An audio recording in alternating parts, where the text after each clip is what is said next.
নমস্কার। ঠাকুরমা স্বামীজির সকল ভক্তকে জানাই কথামৃত পাঠে সুস্বাগতম। আজ পড়ব শ্রী শ্রী রামকৃষ্ণ কথামৃতের প্রথম খণ্ডের নির্বাচনী কিছু অংশ। আসুন কথামৃতের প্রণাম মন্ত্রটি পড়ে নিই। তব কথামৃতম তপ্ত জীবনম কবিভিরীরিতম কলমশাপহম শ্রবণমঙ্গলম শ্রীমদাততম ভুবি গিনন্তি যে ভূরিদা জনাঃ। আশ্বিন শুক্লা চতুর্দশী, সপ্তমী, অষ্টমী, নবমী 3 দিন মহামায়ার পূজা উৎসব হইয়া গিয়াছে। দশমীতে বিজয়া। তদুপলক্ষে পরস্পরের প্রেমালিঙ্গন ব্যাপার সম্পন্ন হইয়াছে। ভগবান শ্রীরামকৃষ্ণ ভক্ত সঙ্গে কলকাতার অন্তর্বর্তী সেই শ্যামপুকুর নামক পল্লীতে বাস করিতেছেন। শরীরে কঠিন ব্যাধি, গলায় ক্যান্সার। বলরামের বাড়িতে যখন ছিলেন, কবিরাজ গঙ্গাপ্রসাদ দেখিতে আসিয়াছিলেন।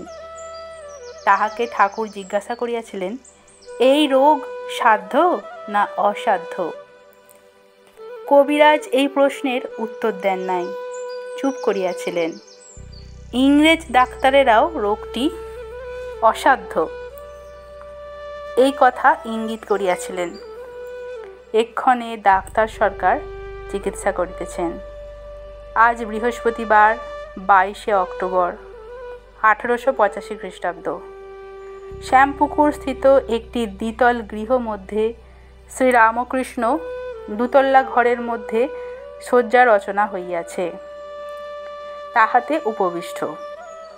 ডাক্তার সরকার, শ্রীযুক্ত ঈশানচন্দ্র মুখোপাধ্যায় ও ভক্তেরা সম্মুখে এবং চারিদিকে সমাসীন। ঈশান বড় দানী, পেনশন লইয়াও দান করেন, ঋণ করিয়া দান করেন, আর সর্বদাই ঈশ্বর চিন্তা করেন। পীড়া শুনিয়া তিনি দেখিতে আসিয়াছেন। ডাক্তার সরকার চিকিৎসা করিতে আসিয়া 6-7 ঘণ্টা করিয়া থাকেন। শ্রীরামকৃষ্ণকে সাতিশয় শ্রদ্ধা ভক্তি করেন ও ভক্তদের সহিত পরম আত্মীয় ন্যায় ব্যবহার করেন। এই উক্ত দিনেরই আজ একটি ঘটনা পড়ব বা আলোচ্য বিষয় পড়ব, যেখানে ঠাকুর বলছেন, বই পড়া জ্ঞান বা পাণ্ডিত্য ঠাকুরের শিক্ষা প্রণালী। ঠাকুর বলছেন, অনেকে মনে করে বই না পড়ে বুঝি জ্ঞান হয় না, বিদ্যা হয় না। কিন্তু পড়াচ্ছে শোনা ভালো, শোনাচ্ছে দেখা ভালো। কাশীর বিষয় পড়া, কাশীর বিষয় শোনা আর কাশীর দর্শন অনেক তফাৎ। আবার যারা নিজে শতরঞ্চ খেলে তারা চাল তত বুঝে না, কিন্তু যারা না খেলে ওপর চাল বলে দেয়, তাদের চাল ওদের চেয়ে অনেকটা ঠিক হয়। সংসারী লোক মনে করে আমরা বড় বুদ্ধিমান, কিন্তু তারা বিষয়াসক্ত, নিজে খেলছে, নিজের চাল ঠিক বুঝতে পারে না। কিন্তু সংসার ত্যাগী সাধু লোক বিষয়ে অনাসক্ত, তারা সংসারীদের চেয়ে বুদ্ধিমান, নিজে খেলে না, তাই চাল ওপর চাল ঠিক বলে দিতে পারে। ডাক্তার ভক্তদিগর প্রতি, বই পড়লে এই ব্যক্তির, পরমহংসদেবের কথা বলছেন, এত জ্ঞান হতো না। ফ্যারাডে কমিউনড উইথ নেচার, প্রকৃতিকে ফ্যারাডে নিজে দর্শন করত, তাই অত সাইন্টিফিক ট্রুথ ডিসকভার করতে পেরেছিল। বই পড়ে বিদ্যা হলে অত হতো না। Mathematical formula only throw the brain into confusion original inquiry, এর পথে বড় বিঘ্ন এনে দেয়। এরপর আলোচ্য বিষয়, ঈশ্বর প্রদত্ত জ্ঞান শ্রীরামকৃষ্ণ ডাক্তারের প্রতি।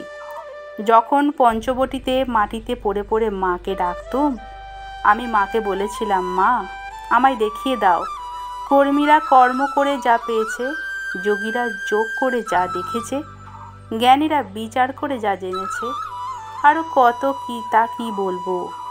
আহা, কি অবস্থায় গেছে, ঘুম যায়।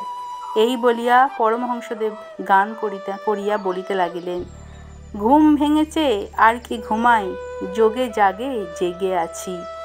এখন যোগ নিদ্রা তোরে দিয়ে মা, ঘুমেরে ঘুম পাড়ায়াছি।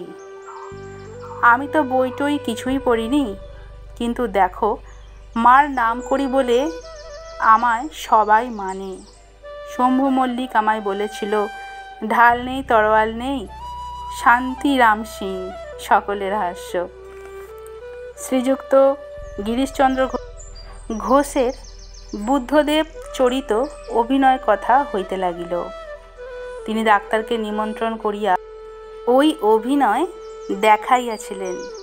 ডাক্তার উহা দেখিয়া যারপন্নায় আনন্দিত হইয়াছিলেন। ডাক্তার গিরিশের প্রতি, তুমি বড় বদলোক, আমায় কি রোজ থিয়েটারে যেতে হবে?